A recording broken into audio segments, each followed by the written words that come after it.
Welcome to Big Closet, Small Planet. I'm Mike Schrager.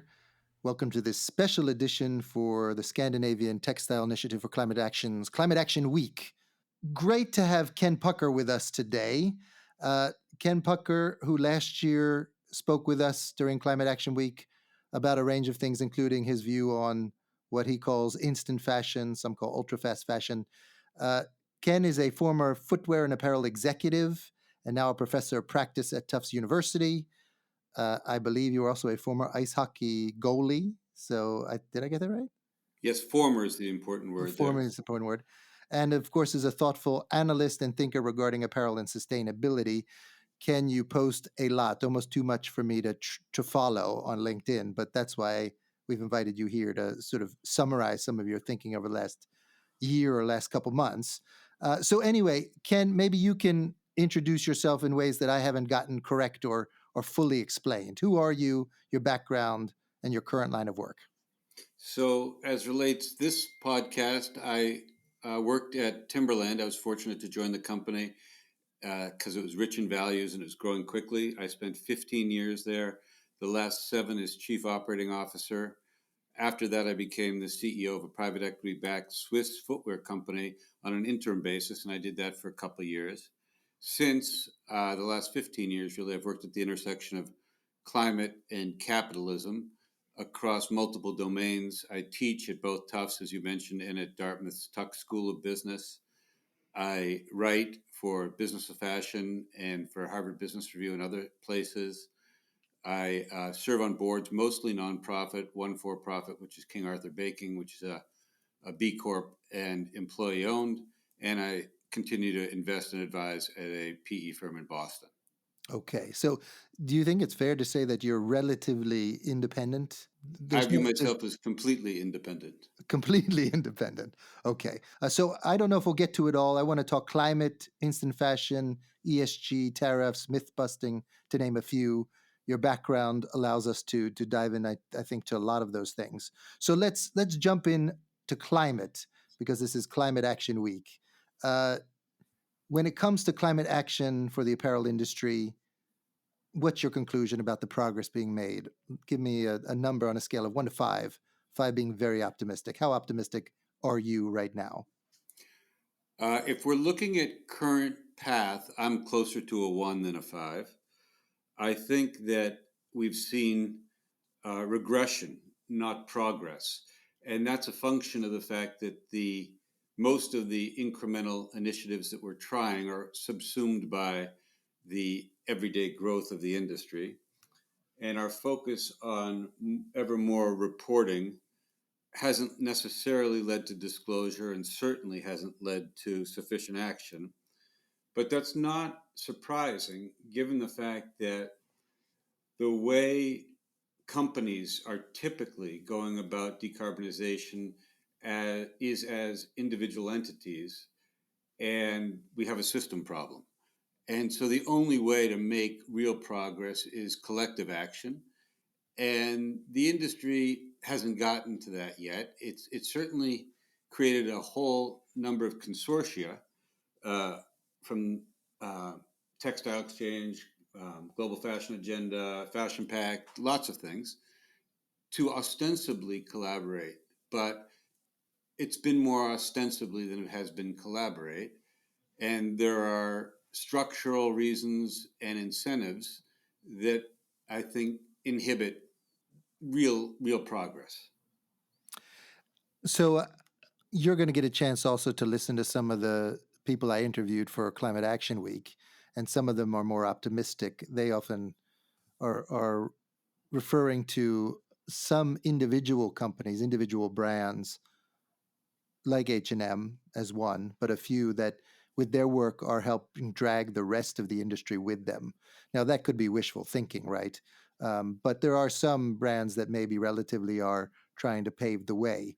Do you see any optimism in that?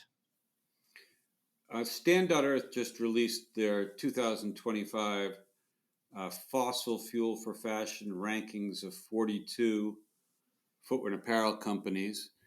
You're right to note H&M got the best grade, which was a B plus. but there were many, many more F's than there were B's or A's on the list. And so while I do commend H&M and a number of other companies that are legitimately investing across multiple dimensions in decarbonization, those companies can be counted on one or two hands and represent a very, very small percentage of overall industry volume. And again, they get subsumed by the business as usual crowd. So before we jump into specific topics like instant fashion and tariffs and those things, what is your view on climate and the apparel industry in general? Because we've gone from estimates of a 10% sort of footprint relative to other industries to more conservative estimates over the years down to 2%. Now, this seems to be the conversation in the industry. It's anywhere, the industry is responsible for anywhere between 2 to 4%, depending on what you include in that. Um, it's not 30%, it's not 20%, it may not even be 10%. Do you think still this is an essential, important agenda item for the industry to work on? I think the closest estimates I've seen are more like 2%. I believe the good work that the Apparel Impact Institute did, which came slightly under 2%. So I think it's a shame that, first of all, we don't know, but second of all, that the range of estimates is so broad. I don't, let's say it is 2%, that still represents close to or a little over 1 gigaton of carbon emissions. And if all industries that same size waved their hands and said, I'm not the cement business or I'm not the ag business, therefore I don't have to do anything, then we'd have the global shipping industry doing nothing and global aviation doing nothing. And so, because the situation is as dire as it is, meaning that current best estimates have us crossing 2 degrees before 2030, I think we need all hands on deck in order to address the problem of climate change. I would also add that in the case of fashion, it's not just climate change that is insidious and has a profound impact. We have millions of people, mostly women, working in the supply chain, often not treated the way you'd want your kids treated. We have an enormous amount of toxic chemicals, microplastics, um, water usage, waste. These are all consequential issues that are caused by fashion. Okay, so I just wanted to double check where your mind was at. We have talked to people who say, yeah, it's an important thing, but we shouldn't over dramatize the climate impacts of the industry. But I think what you said sounds to me very reasonable for a range of reasons why it's so important. Let's look at the hot topic of the last couple of years, which has been what you I think called instant fashion, ultra fast fashion. Uh, so a big focus last year when we talked was on the developments and impacts of that. So since our last conversation about that, what do you think has happened in the industry when it comes to these ultra fast fashion models? We've often referred to as Shein and Temu, but there are others. What's happened with those? Do you think there's been any particular unique shifts and changes in that industry, and what are the implications are for climate action? So there's been monumental shifts in the last year, principally driven by regulation and the elimination of the de minimis exception in the United States, um, and the back and forth on duties and tariffs. Shein and Timu, for a period of time when tariffs were up to 145%, saw their businesses drop in the US by more than 50%. They are pushing hard in other geographies, including the EU, to make up some of that volume. Some of that volume has come back also because tariffs have come down, though they're still very high. And so those businesses have taken a big hit in the U.S. at least. But we shouldn't forget that Shein's probably the fastest growing fashion company in the history of fashion. Um, in 2018, they were less than 2 billion, and now they're closer to 40 billion in revenue. They are very nimble in terms of being able to address regulatory shifts, and their business model is very powerful.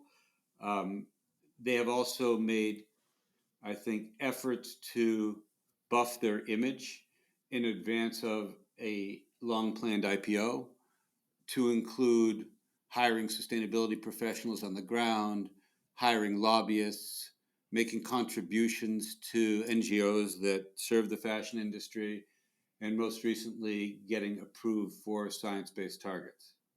So, do you think the developments spell a bright future for those business models still? Or do you think there will be some crackdown on those? And I know that in the European Parliament, there's a move to, in some ways, tax or address those types of companies putting products on the EU market. Finally, it's been a big move in the last 6 months to a year to try to address that because it's a competitive issue also with European-based companies. So, what's your outlook, you think, for these companies moving forward? It's hard to predict because I can't predict the legislative landscape. It's certainly moving at a snail's pace relative to what we need. It's also, I think, in many cases, focused on the wrong leverage points within the system. Um, Absent regulatory intervention, these business models will continue to take market share, I think. And so, Shein, who's now applied and got approved for a science-based target, tell us more about what you think about that particular company's seriousness about climate action. Do you think this is just one of those polishing efforts that you described? Um, Shein worked with a consulting firm that's credible, Anthesis, to come up with their science-based plan. And so my suspicion is the math that underlies the plan for 2030 and 2050 works. Meaning, I have worked with a CFO once who said famously, "I've never seen paper that rejects ink." And so I'm sure that the math works, but I'm very dubious about their ability to achieve the math. If you think about it, Shein's emissions are now the biggest in the industry. They've grown by 3x in the last 3 years. If you assume they grow at a rate of 25% a year for the next 5 years, they would have to reduce the carbon intensity of each item they produce by 85% per unit, which I view is not going to happen. And if you look at their plan that they put out for how they're going to do this, with a principal focus on shipping and materials inputs, that's not where the bulk carbon release happens in the fashion industry. So I would be very, very surprised were they to achieve the plan that they've outlined. I'd be pleased, but I'd be wildly surprised. What do you think we need to do about these kinds of companies? You talked about a systems approach. Is this simply it's time to legislate against this kind of model, business model? Yeah, I think it's not just legislate against this business model. I would put it more affirmatively.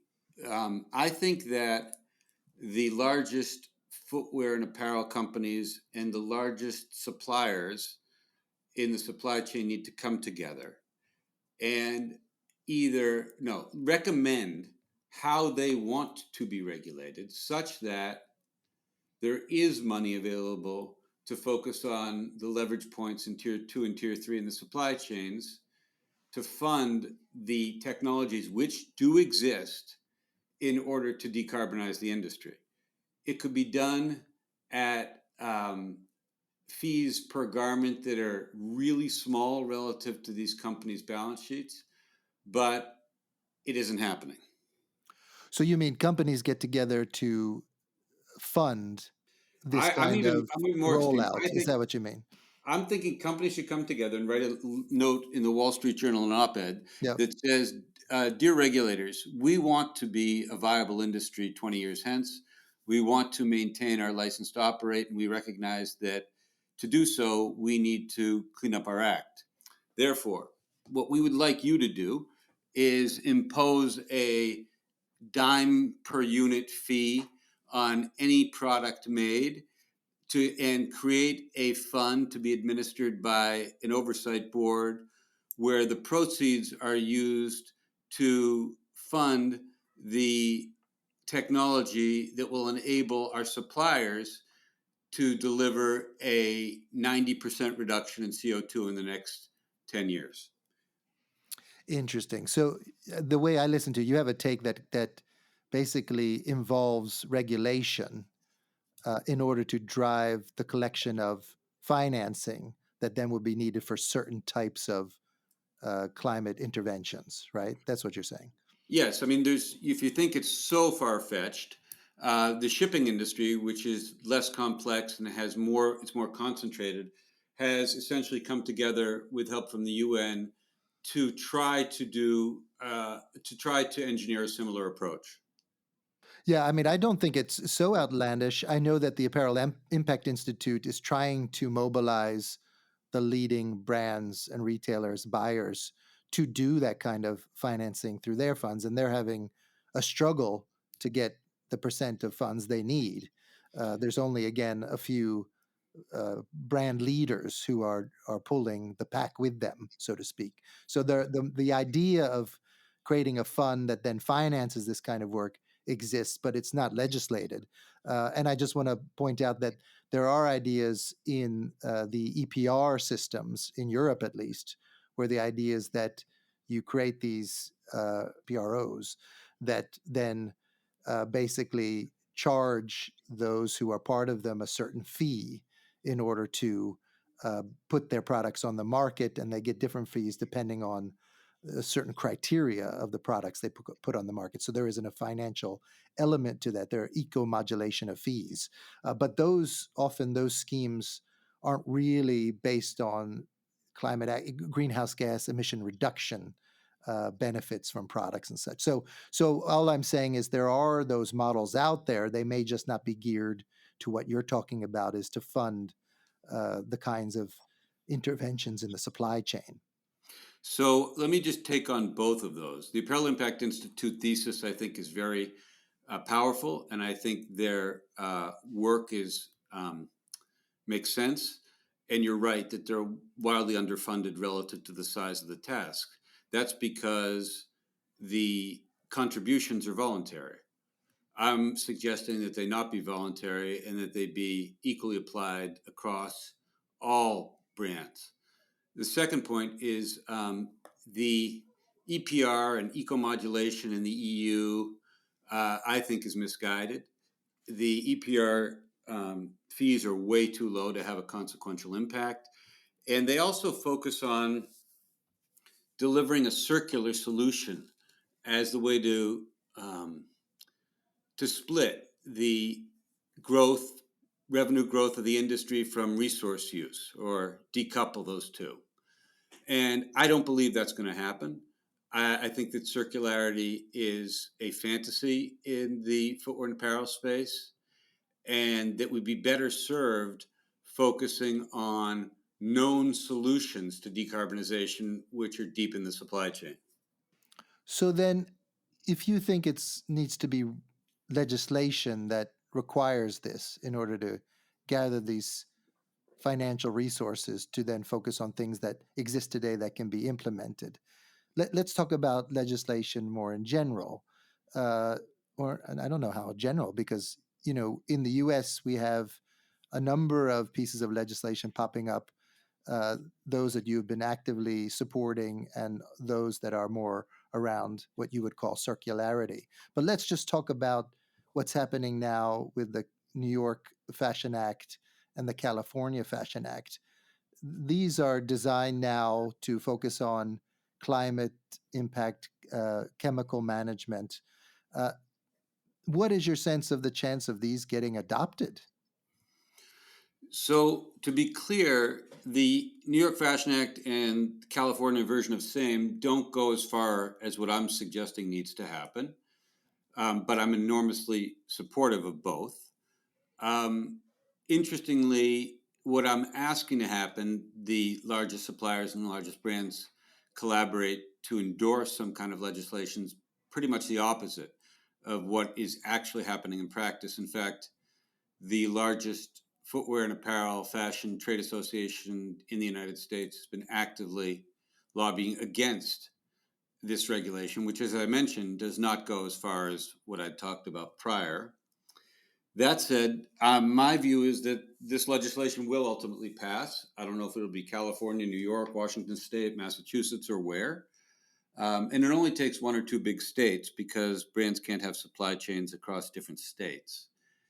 And the question is, does the industry want to continue to hold up regulation that would actually ultimately improve its longevity and future, or support it? I think, absent supporting it, they'll get in a worse place because something will happen. Either consumers will ultimately reject the industry for lack of um, addressing their moral and ethical challenges, or lawsuits will come, just as they are now for energy producers. So you're convinced, you're optimistic, convinced that eventually these will be sort of no-brainer pieces of legislation that politicians in these states will get behind. It's just a matter of time. Yeah, I don't believe it's a no-brainer. And I think it's actually more difficult now than it was last year because of the tariffs. And to get legislators' mind share on something which they view as an impediment to business, which it isn't, is difficult. And so I'm not saying it's easy. I'm not saying it's a no-brainer. I'm saying the industry should support sane regulation as opposed to fight it. And it is worth noting that at least at the time we're talking, and when I spoke to Maxine, who's been leading the charge on those legislative proposals, that no multinational brand that's been based in the United States has officially come out to support those bills. Well, one has, and that's Patagonia. They're multinational, probably close to $2 billion business, but they're owned by a foundation. They're not publicly owned or owned by a private equity firm. So what Maxine's saying is basically true, that no multi-billion-dollar public multinational has chosen to publicly endorse the bill, though we've had conversations with a lot who understand the intention and support the intention. Hmm. So coming back to your more innovative or progressive idea, if you want to call that, whereas these bills maybe don't go far enough in your perspective, the idea that there could be some sort of tax on apparel items that would be used to fund the decarbonization in the supply chain has some parallel, as you say, in other things that we do when it comes to environmental regulation, right? You've written about congestion pricing, for instance, in New York City. Congestion pricing has been a monumental success thus far Right. in London and in New York City. It's both reduced congestion, it's reduced pollution, and it's creating funding to advance public transportation. So you think those are good examples of what could be applied to our industry. And then you also mentioned the French proposal that didn't go through, right? Which was about proposing a tax on garments, depending on how much is put on the market. As I understand it, a version was passed by the National Assembly just yesterday. Oh, I, yesterday. Yeah. I think it bans advertising of certain types of fast fashion, and I don't think it has a tax, but I'm not sure on either front. And so it's still in play, is my understanding, but I'm not expert. Okay. Let's move on to because you are experienced in the investing ESG world, and you've written a lot about the greenwashing aspects of ESG. Uh, where could ESG, or maybe it's better to ask, where could the financial industry, banks, investors, what role could they more play in driving change in this industry? So I'd love to distinguish between ESG public equity funds and either transition finance or climate tech. I believe you're right that ESG public equity funds do nothing for the planet. They are an aggregation of companies that are highly rated by rating services that are rating these companies on their resilience to adapt to climate change, not their contribution or lack of contribution to climate change. That's typically misunderstood. Right. So they're interested in how a company reduces its risk in the context of climate action, but not whether or not the company is reducing its emissions that affect global warming. Is that what you mean? Yes, that's why, for example, Exxon is rated far higher than Tesla when it comes to ESG. And that's why you'll find fossil fuel companies in ESG public equity funds. Also, note that ESG public equity funds are traded in the secondary market, meaning Michael decides to sell a share of Facebook, and I, as a ESG a public equity fund manager, buy that share. The company gets nothing. I mean, it's a transaction between two parties, and so ESG funds don't provide primary capital, which is needed to advance the transition. I do, however, believe that there's a massive need for financing of the climate transition. Uh, the last count was that we were about 2 trillion a year, need to be about closer to 5 trillion a year in terms of financing to decarbonize.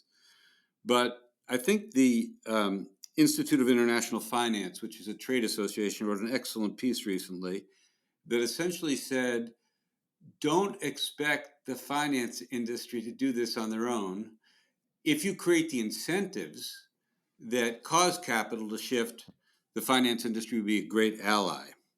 And so I think we need to create the incentives that make capital flow faster towards climate solutions. And so those incentives are we back to legislation? It could be, yeah, it could be some form of loan guarantee by multinational institutions. It could be subsidy by specific governments. It could. There's a lot of ways to incent capital to flow to decarbonization solutions, and I think that we have to focus there. You're using the term decarbonization, and I know that's a technical term that we use a lot in our field.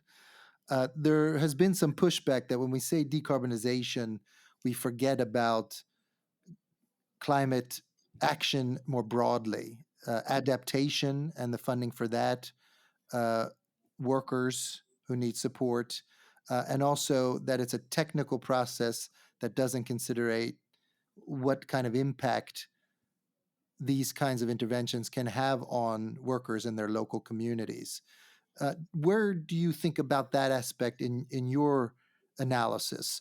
And I want to go farther to say that on one hand, the tariffs, at least you could argue, show that with increasing prices on very, very fast fashion, ultra fast fashion goods, people start to buy a little less, maybe not enough less. But in that respect, in theory, at least in the short term, the emissions of this industry go down. It may be short lived, but they go down. But at the same time, people argue that with the emissions going down and the less purchasing of products, that puts workers who are dependent upon these jobs at more risk.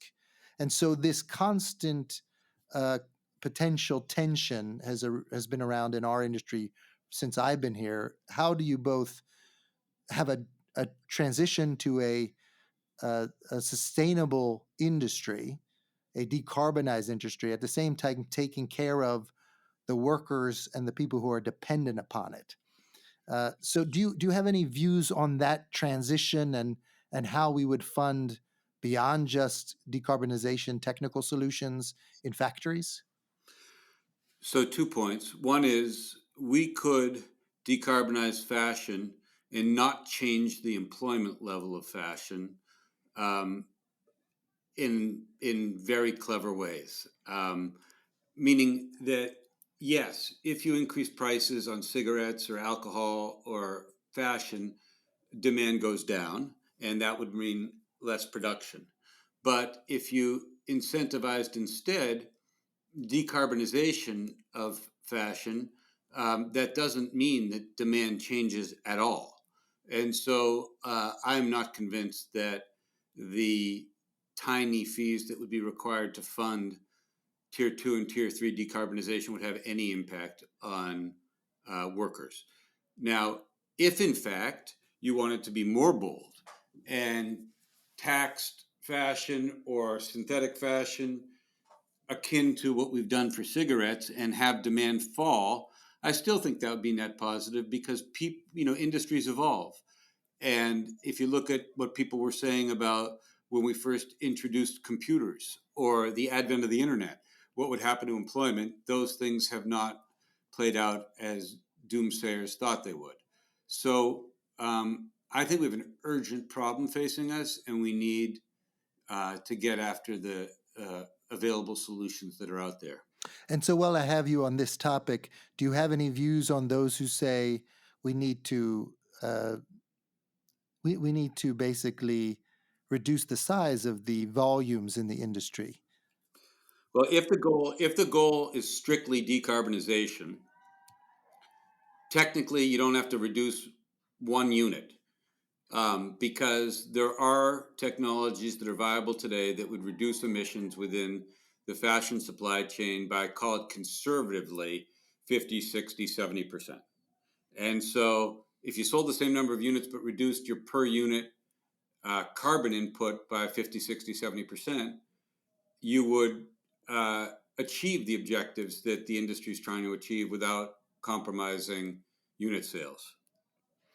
And I'm glad you mentioned that. I was sort of trying to tease that out with you because I think there are those who say, which what you're arguing is one of those, that if you have emissions as your goal to reduce those at the pace and scale required, you could, if everything's employed correctly, if you move the energy systems to renewable energy over the next 30 years or so, you could conceivably continue to do what you do, but do it with a very low carbon product.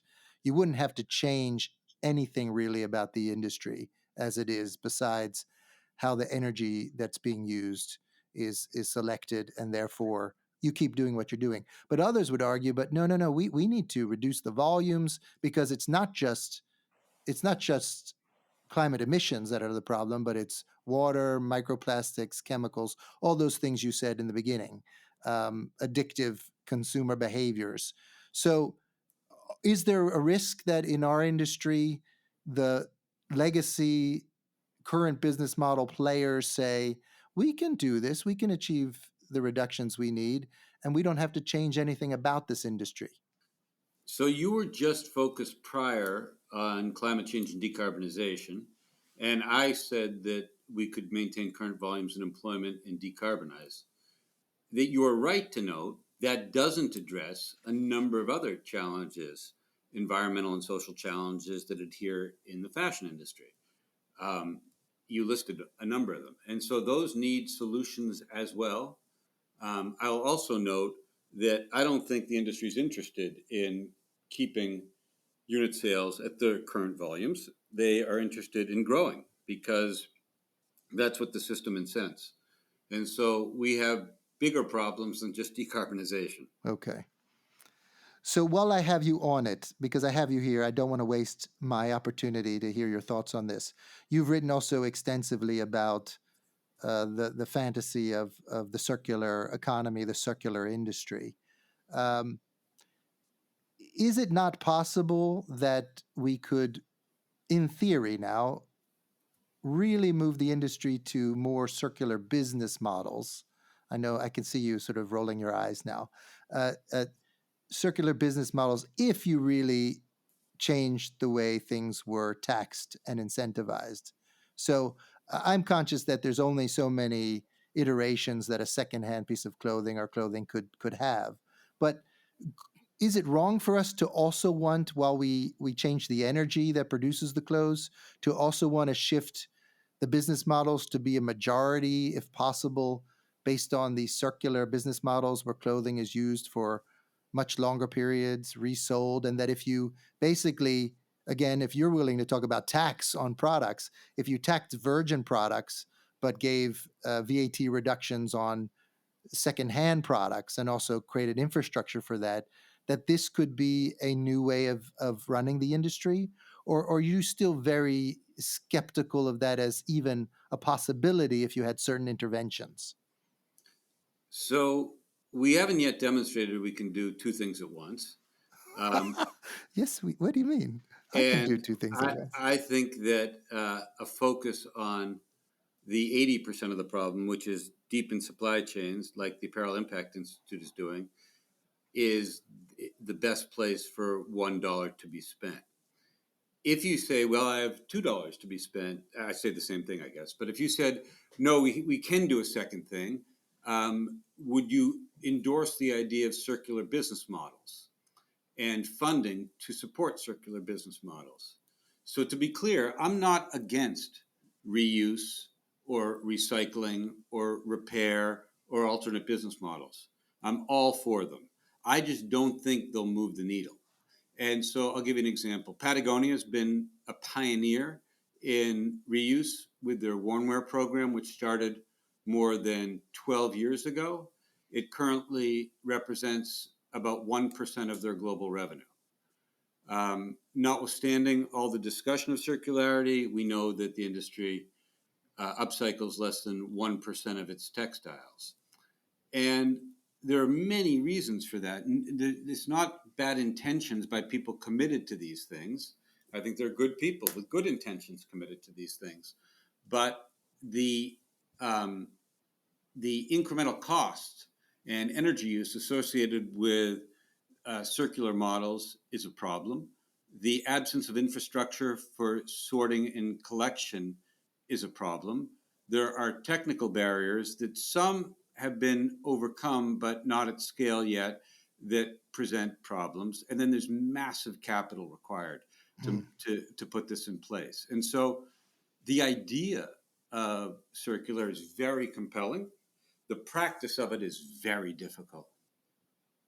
I'm thinking that often when you post or write opinion pieces, you're often trying to bust some myths out there and to focus people's attention on what really will work, what are maybe blue sky ideas like you're describing now, that are distractions for getting things done. Are there any other myths or issues that you think, oh, I wanna raise this. This is a pet peeve that we really need to shy away from, that are distractions that would keep us focused if we didn't think about them? Yeah, there are many. Okay, how many? I've touched on some. The first is that measurement and reporting would create pressure from investors and consumers to decarbonize and clean up supply chains, not just fashion, but across industries. And I think we have evidence that over the last 25 years, as CSR or sustainability or responsibility reports have increased exponentially, but so have carbon emissions, that probably doesn't work. I think that business schools do students a disservice by teaching win-win business cases that presume that win-wins are available throughout industry. So, for example, the idea of creating shared value was promoted by um, Professor Michael Porter from Harvard and got a ton of attention. There's many, many business cases about it, about how companies can both enhance social and environmental outcomes while improving their profitability. And it is true. In certain cases, that can happen, and they're great cases. You can swap out light bulbs for LED light bulbs, and there's a good ROI case, and there's good energy savings. That's fantastic. We should pursue all of those things. There is a myth, however, that there are enough in order to move the needle on the environment or social consequences. And again, they are. It's never. None of this has been proven empirically. Case studies don't make for broad solutions, and so the myth that the win-win will carry the day, I think, ought to be extinguished as well. You said you had a long list. Oh, I could keep going. I'll tell you one more if you'd like. Okay. Another myth is that um, sustainability departments within companies have sufficient power or capital to influence outcomes. That may be true in one or two or 5 or 10 companies, but in general, the CSO does not have the same power as the CFO, and they are poorly funded and spend most of their time focused on reporting as opposed to action. Okay, I'm not so sure that's a myth. Maybe in your circles, in our circles, that's pretty much a truth. Then why do Uh, we think it's going to make a difference? why do we think what that you have a sustainability manager will make a difference? That's private market-based regulation by sustainability departments within companies is the answer. Right. No, no. I mean, you as you know, you don't have to convince me. It's right. It could be a smokescreen for which prevents us from talking about what will really make a difference. That's absolutely right. Yeah. No doubt. Uh, okay, but those were three very good myths that I'm glad you raised. So let me ask you two final questions. One is, if you had the one wish question, right? If you have one wish that could be granted that would really, you think, accelerate climate action in the industry in the next 6 months to a year and a half, if you could just say, this is going to happen, and I know it will make a big difference in the industry, what would you wish for?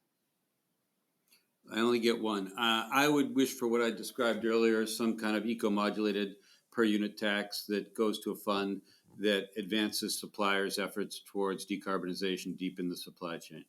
All right, if you had a second wish, because you seemed very disappointed that you only had one wish.